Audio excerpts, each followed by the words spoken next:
प्यारे बच्चों नमस्कार। आपका अपना चैनल डिफेंस ट्यूटर में आपका स्वागत है। तो आज हम पढ़ेंगे एनडीए केमिस्ट्री के कंप्लीट कोर्स में।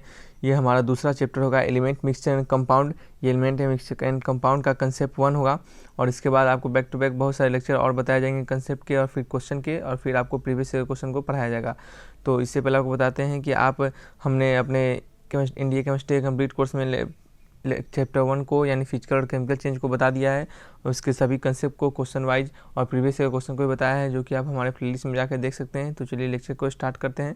इससे स्टार्ट करने से पहले आपको बता चाहते हैं कि आप हमारे चैनल से डिफेंस एग्जाम की तैयारी कर सकते हैं, वो भी फ्री ऑफ कॉस्ट, और शायद यहाँ से तैयारी करने के बाद आपको कोचिंग लेने की जरूरत ना पड़े। तो चलिए ज़्यादा देर न करते हुए लेक्चर को स्टार्ट करते हैं। देखिए, लेक्चर स्टार्ट करने से पहले ये बताते हैं आपको कि इस लेक्चर से जनरली 2 से 3 क्वेश्चन आते हैं, और 2 से 3 क्वेश्चन हमेशा बेस्ड होते हैं स्टेट्स ऑफ मैटर पे, या फिर बेसिक नॉलेज हमें एलिमेंट कंपाउंड और मिक्सचर पे पूछे जाते हैं। बेसिक नॉलेज हमें पता है कि नहीं एलिमेंट मिक्सचर एंड कंपाउंड से, ना कि आपको हाई लेवल का क्वेश्चन पूछा जाएगा। और ये सभी क्वेश्चन आपको सिंपल ही होते हैं, जो कुछ ज़्यादा हार्ड नहीं होते हैं। आपको जितना पढ़ाया जाएगा आप उस सभी चीज़ को ध्यान में रखिए। हमने जितना क्वेश्चन करवाया जाएगा आप सभी क्वेश्चन को पढ़ते चलिए सीरीज वाइज, आपको यहाँ से फ़ायदा होगा। वहाँ पे सभी क्वेश्चन आपको अटैम्प्ट हो जाएगा, बन जाएगा आसानी से। और 2-3 क्वेश्चन कम नहीं होता है, 2-3 क्वेश्चन मायने रखता है, 2-3 क्वेश्चन का वैल्यू होता है, ठीक है। तो क्वेश्चन छूटना नहीं चाहिए, इसके लिए आप ध्यानपूर्वक पूरे वीडियो को देखिए और ध्यान से समझिए। तो ठीक है, स्टार्ट करते हैं। मैटर क्या होता है?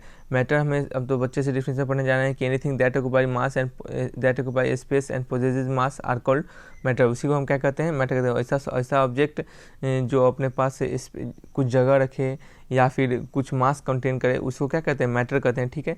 तो मैटर हमेशा क्या होता है? मैटर छोटे छोटे पार्टिकल से मिल के बने होते हैं। जैसे मान लीजिए कोई भी सब्सटेंस है, हमेशा उसके अंदर छोटे छोटे पार्टिकल होगा, तभी वो मिल के बड़ा सब्सटेंस बनाएगा। वही matter is made up of small particle, और उनके बीच हमेशा इंटरमोलिकुलर स्पेस डिस्टेंस होगा, हमेशा उनके कंस्टिट्यूएंट पार्टिकल के बीच।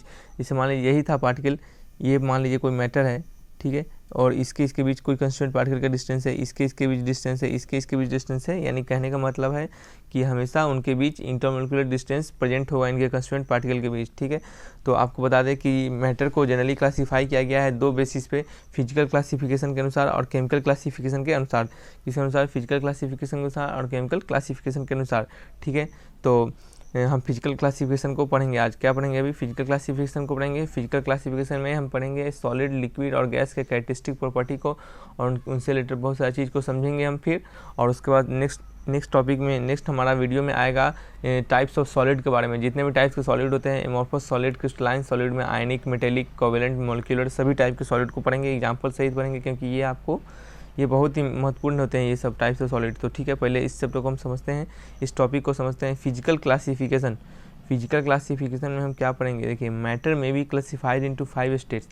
मैटर को 5 भागों में बांटा गया है। मैटर को 5 भागों में बांटा गया है। Solid, liquid, gases. सॉलिड में, लिक्विड में, गैसेस में, प्लाज्मा में, एंड बोस आइंस्टाइन कंडेंसेट। देखिए, ये जो प्लाज्मा होते हैं और बोस आइंस्टाइन कंडेंसेट होते हैं, उनको हमेशा स्पेसिफिक कंडीशंस पर ही देखा जाता है। उनको क्या किया जाता है? उनको स्पेसिफिक कंडीशंस पर ही देखा जाता है, ठीक है। कुछ खास कंडीशन, कुछ खास टेम्परेचर, प्रेशर पे उनको देखा जाता है। लेकिन सॉलिड, लिक्विड, गैस, वो सब ऑब्जेक्ट अपने अपने कुछ खास टेम्परेचर पे सॉलिड में, कभी लिक्विड में, कभी गैस में प्रेजेंट होते हैं। मान लीजिए वाटर का भी अपना एक टेम्परेचर है, जो सॉलिड में प्रेजेंट होता है, लिक्विड में प्रेजेंट होता है, गैसेस में प्रेजेंट होता है। सिमिलरली अल्कोहल का, बहुत सारी चीज़ का, यानी सब का मतलब सॉलिड, लिक्विड और गैस सभी ऑब्जेक्ट का देखा जाता है। लेकिन प्लाज्मा और बोस आइंस्टाइन कंडेंसेट जो होते हैं, वो कुछ खासी टेम्परेचर और कंडीशन पे, कुछ खासी स्पेसिफिक कंडीशन पे देखा जाता है। तो देखिए, हम अब केमिकल चेंज के बारे में थोड़ा समझते हैं। केमिकल चेंज क्या होता है? केमिकल चेंज को बेसिकली क्लासीफाई किया है 2 चीज़ में, प्योर सब्सटेंस में और मिक्सचर में। प्योर सब्सटेंस क्या होते हैं? देखिए, प्योर सब्सटेंस होते हैं एलिमेंट एंड कंपाउंड। एलिमेंट और कंपाउंड जो होते हैं वो एक प्योर सब्सटेंस होते हैं। देखिए, एलिमेंट के जो एटम होते हैं, जो मॉलिक्यूल से बने होते हैं, जो एटम होते हैं एलिमेंट के अंदर प्रेजेंट, वो क्या होते हैं? कुछ खास टाइप के होते हैं, कोई मिक्सचर नहीं होते। आप देखिए, हाइड्रोजन एटम के अंदर हाइड्रोजन जो एलिमेंट होते हैं उसके अंदर सिर्फ हाइड्रोजन एटम ही होंगे, समझ रहे हैं कि नहीं। आप लिथियम एटम होंगे तो लिथियम एलिमेंट होंगे तो लिथियम के अंदर सिर्फ लिथियम एटम ही होंगे, यानी कोई उसमें मिलावट नहीं होगा, यानी कुछ नया सब्सटेंस नहीं होगा। कंपाउंड होगा, मान लीजिए H2 एक कंपाउंड है, इस कंपाउंड में सिर्फ 2 मॉलिक्यूल्स ऑफ हाइड्रोजन होंगे, 1 मॉलिक्यूल्स क्या होंगे? ऑक्सीजन होंगे, यानी कुछ खास कंपोजिशन है इनका, कोई मिक्सचर नहीं है। यानी क्या कहता है इसे? कहने इसको क्या कहता है? प्योर सब्सटेंस में इसको रखा गया है। लेकिन मिक्सचर वहीं पे होता है। मिक्सचर में क्या होता है? मिक्सचर में आपको कुछ अलग प्रोपोर्शन में होते हैं, कुछ मतलब नया प्रोपोर्शन में, कुछ भी मिक्सचर। जैसे मान लीजिए आप जैसे बालू गिट्टी जैसे कुछ भी मान लीजिए उसका मिक्सचर बनाते हैं, तो जरूरी नहीं है कि सेम कंपोजिशन होता है, कभी कुछ रख दिए कभी कुछ रख दिए, कुछ भी। जैसे मान लीजिए बहुत सारे कंपाउंड है, किसी का आप बना रहे हैं वाटर क्रिस्टलाइजेशन, कुछ कुछ का आप मर्जी से भी डाल सकते हैं, या फिर कुछ कुछ का खास क्रिस्टलाइजेशन ही बनता है, ठीक है। तो आप मिक्सचर कहने का मतलब होता है सब कंपाउंड का मिश्रण के साथ, यानी कंपाउंड को क्या कीजिए आप मिक्स कर दीजिए एक, और तब उसको बनाइए। जैसे कुछ सॉइल हो गया, पेंट्स हो गया, ग्लास हो गया, लाइम वाटर होता है, वुड, किरोसिन, ये सब क्या है आपको क्या है एक मिक्सचर होते हैं। क्या होते हैं? एक मिक्सचर होते हैं। देखिए मिक्सचर आपको जनरली होमोजीनियस मिक्सचर होते हैं और हेट्रोजीनियस मिक्सचर होते हैं। होमोजेनियस मिक्सचर का एग्जांपल वाटर हो गया, एलवाई हो गया। एलवाई देखते हैं, एलवाई का कोई फिक्स कंपोजिशन नहीं है, एलवाई में आप किसी भी कितना को भी मिला के आप एलवाई बना सकते हैं, ठीक है। तो वो हो गया, तो आप समझ रहे होंगे इसको। अब हम पढ़ेंगे क्या, states of matter. States of matter में पढ़ेंगे। देखिए आपको बताया था बेसिकली दो टॉपिक से क्वेश्चन आते हैं, स्टेट्स ऑफ मैटर से या फिर बेसिक नॉलेज हमें एलिमेंट, कंपाउंड और मिक्सचर से ही आते हैं, ठीक है। तो अब हम फिजिकल चेंज में पढ़ेंगे क्या, फिजिकल चेंज में पढ़ेंगे states of matter, solid, liquid और गैसेस को क्या पढ़ेंगे, सॉलिड, लिक्विड और गैसेस को पढ़ेंगे हम, ठीक है। तो almost all substance exist in 3 state, सभी सब्सटेंस 3 स्टेट में एग्जिस्ट करते हैं under appropriate condition of temperature and pressure, कुछ खास condition of temperature and pressure पे। यानी कहने का मतलब है कि सभी सब्सटेंस अपने सॉलिड स्टेट, लिक्विड स्टेट और गैसेस स्टेट में प्रेजेंट होते हैं कुछ खास टेम्परेचर एंड प्रेशर से, ये तो पहले ही बताए थे आपको हम, तो ठीक है। तो सॉलिड क्या होते हैं, सॉलिड होते हैं characteristic of solid as follow. देखिए सॉलिड को क्या कैरेक्टरिस्टिक होते हैं, सॉलिड हम समझेंगे सॉलिड के क्या कैरेक्टरिस्टिक होते हैं, ठीक है। तो सॉलिड को समझने से पहले आपको बताते हैं कि सॉलिड एक्चुअल में क्या होते हैं। देखिए solids have definite shape and definite volume, solids के डेफिनिट शेप और डेफिनिट वॉल्यूम होते हैं। सॉलिड जो होते हैं उनके खास डेफिनिट शेप होते हैं, डेफिनिट वॉल्यूम होता है। जैसे मान लीजिए यही एक पत्थर आपको यहाँ पे दिखाया जा रहा है, इस पत्थर के कुछ खास शेप है। देखिए ये पत्थर जो बने हैं कुछ खास शेप में बने हैं, कुछ खास शेप में बने हैं, ठीक है। और इसका कुछ अपना डेफिनिट शेप है इनका, और इनका क्या है डेफिनिट वॉल्यूम भी है, यानी कुछ खास शेप है इनका अपना, और कुछ खास क्या है, कुछ वॉल्यूम भी कुछ ऑक्यूपाई कर लिए, यानी इनका फिक्स शेप और फिक्स वॉल्यूम होता है। जैसे कुछ भी आप मान लीजिए आपका पेन है, आप जिसे कॉपी में लिख रहे होंगे, वो क्या है एक सॉलिड है, उसका खास शेप है अपना, कुछ खास उसका वॉल्यूम है, उससे ज़्यादा कभी बढ़ घट नहीं सकता है, ठीक है। तो दूसरा पॉइंट क्या है हमारा, intermolecular forces are very strong, उनके बीच का जो इंटरमोलिकुलर फोर्स होते हैं जी के एक जो ये मॉलिक्यूल है इनके बीच का जो फोर्स होते हैं बहुत स्ट्रॉन्ग होते हैं, और वो क्लोजली पैक्ड होते हैं। कैसे होते हैं क्लोजली पैक्ड, मतलब उनके इंटरमोलिकुलर डिस्टेंस बहुत कम होते हैं, अंदर के दो मॉलिक्यूल के बीच का डिस्टेंस बहुत कम होते हैं, ना के बराबर होते हैं, ठीक है। और वो हमेशा अपने मीन पोजीशन, अपने जो इस मान लीजिए मॉलिक्यूल है, इनका मीन पोजीशन हुआ, वो मीन पोजीशन के बाद क्या करते हैं वाइब्रेट करते हैं, टू एंड फ्रो करते हैं, यानी इधर साइड टू एंड फ्रो, यानी हिलते डुलते रहते हैं, to and fro about their mean position, यानी सिर्फ ओनली वाइब्रेशन मोशन होता है उनके अंदर, कोई ट्रांसलेशन मोशन नहीं होते हैं, ठीक है। तो इसके कारण उनके अंदर क्या होता है, इनिशियली कोई एनर्जी भी नहीं होता है, क्योंकि वो सिर्फ वाइब्रेट करते रहते हैं, और कोई उनके अंदर इनिशियली कोई काइनेटिक एनर्जी नहीं प्रेजेंट होता है, ठीक है। और तीसरा पॉइंट हमारा molecules are closely packed and associated with minimum energy, बता ही दिया आपको भी हम, मॉलिक्यूल्स क्या होते हैं क्लोजली पैक्ड होते हैं, एकदम बहुत ही सटे होते हैं, और उनके बीच क्या होता है एकदम मिनिमम एनर्जी प्रेजेंट होता है, ठीक है। तो हमारा नेक्स्ट नोट में क्या बताया जा रहा है, देखिए इसमें बताया जा रहा है कि मेल्टिंग पॉइंट ऑफ सॉलिड जो होते हैं, melting point of solid is indication of strength of intermolecular force of extraction. देखिए किसी भी सॉलिड का मेल्टिंग पॉइंट ये बताता है कि वो सॉलिड के अंदर कितना इंटरमोलिकुलर फोर्स ऑफ अट्रैक्शन का मजबूती है, यानी स्ट्रेंथ है। यानी किसी भी सॉलिड का मेल्टिंग पॉइंट हमें ये बताता है कि कितने उनके इंटरमोलिकुलर फोर्स के बीच मतलब बॉन्ड बने, कितने स्ट्रॉन्ग बॉन्ड है इनके इंटरमोलिकुलर फोर्सेस के बीच, ठीक है। तो यानी इससे कहने का मतलब क्या है, इससे कहने का मतलब है कि मेल्टिंग पॉइंट ऑफ सॉलिड जो होता है वो डायरेक्टली प्रोपोर्शनल होता है स्ट्रेंथ ऑफ इंटरमोलिकुलर फोर्सेस के, यानी जिसका जितना इंटरमोलिकुलर फोर्स होगा उसका मेल्टिंग पॉइंट उतना ही क्या होगा, ज़्यादा होगा। जैसे देखिए एक एग्जाम्पल आपको बताते हैं, ऐसे इतने टफ क्वेश्चन कभी कभी नहीं पूछते हैं, लेकिन हो सकता है कहीं पूछ दिया जाए क्योंकि आपके सिलेबस में आते हैं, तो इससे कारण आपको समझाना चाहते हैं, तो इसको समझिए ध्यान से। देखिए ये आपका एक कंपाउंड है, इसका कंपाउंड डाईइथाइल ईथर, क्या है डाईइथाइल ईथर, ओ ईथर का डिपेंड करता है और दोनों तरफ इथाइल लगा हुआ है ग्रुप, तो डाईइथाइल ईथर है, ठीक है। ये क्या है एन ब्यूटेनॉल, यानी एल्कोहल का ही कंपाउंड है, n butanol, n normal butanol है, नॉर्मल ब्यूटेनॉल यानी नॉर्मल अल्कोहल है 4 कार्बन का, ठीक है। और ये क्या है, ये क्या है, sodium n butane, sodium n sodium n butoxide है, सोडियम एन ब्यूटोक्साइड, O- है, ब्यूटोक्साइड है, ठीक है। तो ये क्या है, आयनिक है, एक आयनिक है। देखिए आपको दिखाते हैं कि जो इस कंपाउंड में जो आपको इंटरन्यूक्लियर जो फोर्स प्रेजेंट होते हैं वो कौन से होते हैं, वो डाइपोल डाइपोल मूवमेंट प्रेजेंट होते हैं, डाइपोल डाइपोल। ये फोर्स एक टाइप की फोर्स है, डाइपोल डाइपोल, ठीक है। इसमें आपको जब भी आपको कोई अल्कोहल दिया हो उसमें आपको हमेशा हाइड्रोजन बॉन्डिंग प्रेजेंट होते हैं, क्या होते हैं, हाइड्रोजन बॉन्डिंग प्रेजेंट होते हैं, ठीक है। और इसमें क्या है, आयनिक बॉन्ड प्रेजेंट है, कौन सा है, आयनिक बॉन्ड, कौन सा प्रेजेंट है, आयनिक बॉन्ड प्रेजेंट है। तो देखिए आपको पता है कि सबसे ज़्यादा फोर्स होता है आयनिक बॉन्ड में, इंटरनल फोर्स आयनिक बॉन्ड का सबसे ज़्यादा होता है, फिर होता है हाइड्रोजन बॉन्ड होता है, और फिर क्या होता है, डाइपोल डाइपोल, यानी फिर क्या होता है, डाइपोल डाइपोल। यानी इससे हम कहने का मतलब क्या है कि आपका ये जो कंपाउंड है, यानी कहने का मतलब सोडियम इन ब्यूटोक्साइड, मान लीजिए इसको अगर 3 मानते हैं, इसको आप 2 मानते हैं, इसको आप 1 मानते हैं, तो आपका मेल्टिंग पॉइंट जो होगा किसका सबसे ज़्यादा होगा, सबसे ज़्यादा होगा 3 का, फिर 2 का, फिर क्या होगा 1 का, फिर क्या होगा 1 का। यानी समझ रहे हैं, जिसका इंटरमोलिकुलर फोर्स ज़्यादा हो जाएगा उनका क्या होगा, उनका मेल्टिंग पॉइंट ज़्यादा हो जाएगा। क्यों, क्योंकि वो डायरेक्टली प्रोपोर्शनल होते हैं। तो चलिए नेक्स्ट बढ़ते हैं अपना टॉपिक। अब लिक्विड को थोड़ा समझेंगे, ये सब थोड़े लिक्विड और गैसेस को थोड़ा सा बेसिक समझ लेते हैं, उससे ज़्यादा नहीं पढ़ना है इस समय। आपको हम जब टाइप्स ऑफ सॉलिड पढ़ाएंगे तो उसमें बहुत सारे चीज़ को आपको अच्छे से बताएंगे, ठीक है। तो देखिए कैरेक्टरिस्टिक ऑफ लिक्विड के कुछ कैरेक्टरिस्टिक देखिए, liquids have no definite shape, liquid के पास कुछ डेफिनेट शेप नहीं होते हैं, लेकिन उनके पास डेफिनेट वॉल्यूम होते हैं। क्या होते हैं, डेफिनेट वॉल्यूम होता है। एक चीज़ समझाते हैं, देखिए आपको इसका मतलब कैसे है, इसका मीनिंग क्या निकल रहा है एक्चुअल में, ठीक है। तो देखिए, तो समझना है क्या कि लिक्विड के पास कोई डेफिनेट शेप नहीं होते हैं, लेकिन डेफिनेट वॉल्यूम जरूर होते हैं। अब देखिए, ये मान लीजिए ग्लास का वाटर है, ठीक है, ये ग्लास ऑफ वाटर है। जब इसमें आप पानी पोर कर रहे हैं, देखिए जब इसमें पानी डाल रहे हैं और जिसके अंदर पानी आ जा रहा है, ठीक है। तो इससे क्या समझते हैं, इससे क्या समझ रहे हैं हम कि देखिए जैसे लिक्विड को, अगर लिक्विड को जैसे आप किसी बोतल से या किसी भी चीज़ से ग्लास में डाल रहे हैं पानी को, तो यहाँ पे कुछ नया शेप है।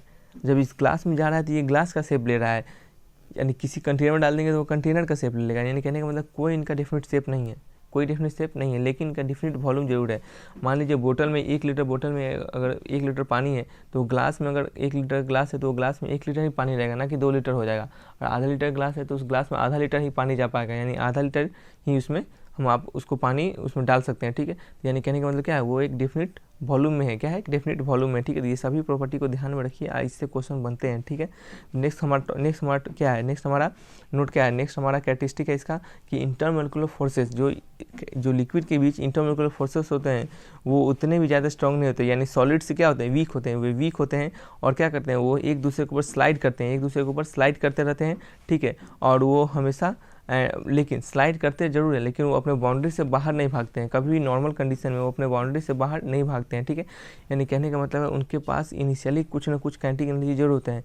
क्यों काइनेटिक एनर्जी होते हैं उनके पास, क्योंकि उनके इंटरमोलिकुलर डिस्टेंस जो होते हैं, उनके जो मॉलिक्यूल के बीच जो डिस्टेंस होते हैं वे काफ़ी क्लोज नहीं होते हैं, वे थोड़ा सा अलग अलग होते हैं। इनके कारण क्या होता है, इनके कारण उसके अंदर कुछ खास टाइप ऑफ एनर्जी प्रेजेंट होते हैं, काइनेटिक एनर्जी कुछ आ जाते हैं। और काइनेटिक एनर्जी आने के बाद क्या होते हैं, वो इधर उधर घूमते रहते हैं, थोड़ा ज़्यादा नहीं घूमते हैं, लेकिन थोड़ा घूमते रहते हैं। यानी उनके कहने का मतलब है कि मॉलिक्यूल्स जो होते हैं क्लोजली पैक होते हैं और एसोसिएट होते हैं, यानी उनके अंदर होते हैं intermediate energy due to motion. यानी कहने का मतलब मॉलिक्यूल्स तो क्लोजली पैक होते हैं, लेकिन उसके अंदर क्या होता है, कुछ एनर्जी होते हैं, कुछ शुरुआती दौर में एनर्जी होते हैं। वो एनर्जी के कहाँ से आते हैं, वो एनर्जी आते हैं काइनेटिक एनर्जी से, क्योंकि मॉलिक्यूल थोड़ा इधर उधर क्या होते हैं, थोड़ा घूमते रहते हैं, क्या थोड़ा घूमते रहते हैं, ठीक है। तो अब गैसेस के बारे में समझते हैं, गैसेस में क्या कहा जा रहा है। तो गैसेस क्या होता है, देखिए characteristic of gases are as follow, gases के कैरेक्टरिस्टिक को हम पढ़ेंगे, ठीक है। तो देखिए gases have neither definite shape not definite volume. देखिए आप गैसेस को, किसी गैस को आप कंटेनर में डालते हैं तो उसका खुद का वो कंटेनर का शेप ले लेता है, पूरे कंटेनर में फैल जाता है, ठीक है। और वही गैस को आप कैसे में डालते हैं, आप पूरे किसी घर में डाल देते हैं, अपने रूम में बंद कर देते हैं, पूरा शीशा उसा डाल के आप पूरा पैक करके आप रूम में बंद करते हैं, तो क्या होता है, पूरा रूम के अंदर गैस बन जाता है, ठीक है। तो पूरा जो जितना रूम का वॉल्यूम है, उस पूरे रूम के वॉल्यूम को वो गैस ऑक्यूपाई कर चुका है, ठीक है। उसको पूरे रूम के जितने शेप है उस शेप को ऑक्यूपाई कर चुका है। यानी कहने का मतलब है कि कंटेनर में था तो कंटेनर का वॉल्यूम शेप ऑक्यूपाई कर रहा था, अगर आप रूम में डाले तो रूम का वॉल्यूम शेप ऑक्यूपाई कर रहा है। यानी कहने का मतलब कुछ भी उसका आप डेफिनेट शेप और डेफिनेट वॉल्यूम नहीं है, उसका आप खुद जिस भी चीज़ में आप डाल देते हैं उसको, वो उसका वॉल्यूम और स्पेस शेप ऑक्यूपाई कर लेता है, यानी नाइदर हैव डिफरेंट शेप और नॉट डिफरेंट वॉल्यूम। ठीक है, तो इस बात को ध्यान में रखिए। और दूसरा हमारा क्या है कैरेक्टरिस्टिक, इंटरमोलिकुलर फोर्सेज जो होते हैं उनके बीच रहते हैं वो बहुत ही वीक होते हैं, बहुत वीक होते हैं। ठीक है, और वो अपने पोजीशन से फिक्स नहीं होते हैं, वो अपने पोजीशन से फिक्स नहीं होते। जैसे मान लीजिए यही है गैसेस के, इनके पोजीशन से फिक्स नहीं होते, ये हमेशा मूव करते रहते हैं, वो फ्रीली मूव करते रहते हैं। ठीक है, तो देखिए ये आपको दिख रहा है यहाँ पे, वो क्या है, वो फ्रीली मूव कर रहे हैं, क्या है, फ्रीली मूव कर रहे हैं। ठीक है, और देखिए नेक्स्ट क्या करा है, molecules are wide apart, molecules जो होते हैं वह बहुत दूर दूर होते हैं और एसोसिएटेड विथ मैक्सिमम एनर्जी, उनके पास बहुत एनर्जी होते हैं। क्यों एनर्जी होते हैं, क्योंकि वो इतने जगह होते हैं उनके पास फ्रीली मूव करने के लिए, तो वो क्या होते हैं, उनके पास ढेर सारा काइनेटिक एनर्जी प्रेजेंट हो जाता है मूव करने से। देखिए अब वेलोसिटी प्रेजेंट होगा तो काइनेटिक एनर्जी फॉर्मूला क्या होता है, हाफ ऑफ mv², यानी वेलोसिटी प्रेजेंट है, यानी काइनेटिक एनर्जी कुछ प्रेजेंट हो जाएगा, यानी मैक्सिमम एनर्जी, बहुत सारी एनर्जी प्रेजेंट हो जाएगा। लेकिन गैसेस में क्या था, लिक्विड में क्या था, कुछ कम एनर्जी प्रेजेंट था, मिनिमम एनर्जी प्रेजेंट था। सॉलिड में तो एनर्जी था ही नहीं इनिशियली, वो तो सिर्फ वाइब्रेट करते थे ना मेन पोजीशन के बाद। ठीक है, तो समझ में आ रहा होगा आपको। और नेक्स्ट क्या कहता है, gases exerted pressure, gases pressure को एक्सर्ट करते हैं कहाँ पे, on the wall of the container due to collision of molecule with the wall of the container. कहने का मतलब है कि जो गैसेस होते हैं वो कंटेनर के वाल पर, ये कंटेनर का वाल है, इस वाल पे क्या करते हैं, वो प्रेशर एक्सर्ट करते हैं। प्रेशर क्यों एक्सर्ट करते हैं, क्योंकि प्रेशर एक्सर्ट होता है क्योंकि जो मॉलिक्यूल्स जो होते हैं, जो गैसेस के मॉलिक्यूल्स होते हैं वो कोलाइड करते हैं वॉल ऑफ कंटेनर से, और यही कोलिजन के कारण आपको क्वेश्चन पूछ दिया है कि गैसेस के अंदर जो प्रेशर एक्सर्ट करते हैं वॉल ऑफ कंटेनर क्यों करते हैं, क्योंकि उनके जो मॉलिक्यूल का जो कोलिजन होता है वॉल ऑफ कंटेनर से, उस कोलिजन के कारण ही क्या करते हैं, गैसेस प्रेशर को एक्सर्ट करते हैं। ठीक है, तो यही लिखा हुआ है, gases exert pressure on the wall of the container due to collision of molecules with the wall of the container, यानी उनके मॉलिक्यूल्स का कोलिजन होने के कारण वॉल ऑफ कंटेनर पे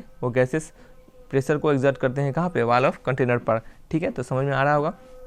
तो देखिए आपको एक छोटा सा आपको यहाँ पे कुछ दिया जा रहा है, ठीक है, तो ये गलत है। ठीक है, इसको आप ध्यान में नहीं रखिए। ठीक है, आपको क्या समझना है, आपको समझना है ऊपर वाला। देखिए ऊपर वाला क्या समझना है कि इंटरमोलिकुलर फोर्सेस के बारे में कुछ आपको समझना है। अभी तो इंटरमोलिकुलर फोर्सेस बताएं। देखिए जनरली इंटरमोलिकुलर फोर्स यही क्वेश्चन आते हैं। ठीक है, प्रॉपर्टी पे भी आते हैं, नो डाउट प्रॉपर्टी पे भी आते हैं, लेकिन इसको आपको इंटरमोलिकुलर फोर्स ध्यान में रखना चाहिए। ठीक है, तो ये क्या कहा जा रहा है, determine whether of molecules is a gases liquid solid at A given temperature. तो मान लीजिए इसको ए मान लीजिए, इसको बी मान लीजिए, इसको सी मान लीजिए। चलिए ऑप्शन में आप कमेंट बॉक्स में लिख के बताइए कौन सा गैसेस है, कौन सा सॉलिड है, कौन सा लिक्विड है। ठीक है, तो आप जाहिर है सभी लोगों ने जरूर इसे ट्राई किया होगा। तो आपको ये तो सिंपल सा क्वेश्चन है। ठीक है, आपको क्या होता है, इसके कंस्टिट्यूएंट पार्टिकल बहुत सटे हुए हैं, यानी क्लोजली पैक है। तो ये क्या हो गया आपका, सॉलिड हो गया। क्या हो गया आपका, सॉलिड हो गया। और इसके थोड़े दूर हैं, तो ये क्या हो गया आपका, लिक्विड हो गया। ठीक है, और ये क्या है, तो बहुत दूर पे, यानी उनके अंदर देखिए कुछ काइनेटिक एनर्जी भी प्रेजेंट है इनके अंदर, वो बहुत फ्रीली मूव कर रहे हैं, यानी इसको ये क्या आ गया आपका, ये हो गया गैसेस। क्या हो गया, गैसेस हो गया। ठीक है, तो इसी बात को आपको समझना था। और एक और ये क्या कहते हैं, आप पॉइंट्स को ध्यान में रख सकते हैं कि compressibility is directly proportional to intermolecular force. कोई भी वस्तु, कोई भी चीज़ उतना ही ज़्यादा कंप्रेसिबल होगा। ठीक है, कोई भी वस्तु उतना ही ज़्यादा कंप्रेसिबल होगा जितना कम उसके अंदर इंटरमोलिकुलर फोर्सेज होगा। अब मान लीजिए किसी सॉलिड के बेंच हो या फिर पत्थर हो, आप उसको अगर कंप्रेस कीजिएगा तो वो कंप्रेस होगा, नहीं होगा, समझ रहे हैं, नहीं होगा। वही लिक्विड है, लिक्विड को कंप्रेस कीजिएगा तो वो थोड़ा सा हो सकता है, गैसेस को कंप्रेस कीजिएगा तो वो और ज़्यादा हो सकता है, वो बहुत ज़्यादा कंप्रेस हो सकता है। यानी जिसके अंदर इंटरमोलिकुलर फोर्स कम है वो इतने ज़्यादा कंप्रेस हो सकते हैं। देखिए गैस के अंदर सबसे कम इंटरमोलिकुलर फोर्स होते हैं, उसके बाद लिक्विड में होते हैं, उसके बाद क्या होता है, सॉलिड में होते हैं। यानी गैसेस सबसे ज़्यादा कंप्रेस हो सकता है, उसके बाद लिक्विड कंप्रेस हो सकता है, उसके बाद सॉलिड कंप्रेस हो सकता है। यानी यही कहा जा रहा है कि कंप्रेसिबिलिटी जो होते हैं वो डायरेक्टली प्रोपोर्शनल होते हैं इंटरमोलिकुलर फोर्सेस पे। जिसका जितना ज़्यादा इंटरमोलिकुलर फोर्स वो उतना ही कम कंप्रेसिबल होगा, ध्यान से सुनिए, जिसका जितना ज़्यादा इंटरमोलिकुलर फोर्सेस वो उतना ही कम कंप्रेसिबल होगा। तो इसी बात को समझना है। तो जाहिर है आपको समझ में आया होगा। हम अपने नेक्स्ट वीडियो में बताएंगे आपको टाइप्स ऑफ सॉलिड के बारे में, किसके बारे में बताएंगे, टाइप्स ऑफ सॉलिड के बारे में। तो ठीक है दोस्तों, आपको वीडियो सीरीज अगर अच्छा लग रहा हो तो वीडियो को लाइक कीजिए, दोस्तों में शेयर कीजिए और चैनल को सब्सक्राइब करके बेल आइकन जरूर दबाइए ताकि आपको रेगुलर अपडेट मिलता रहे। तो ठीक है दोस्तों, फिर मिलेंगे एक अच्छे वीडियो के साथ, तब तक के लिए बाय बाय।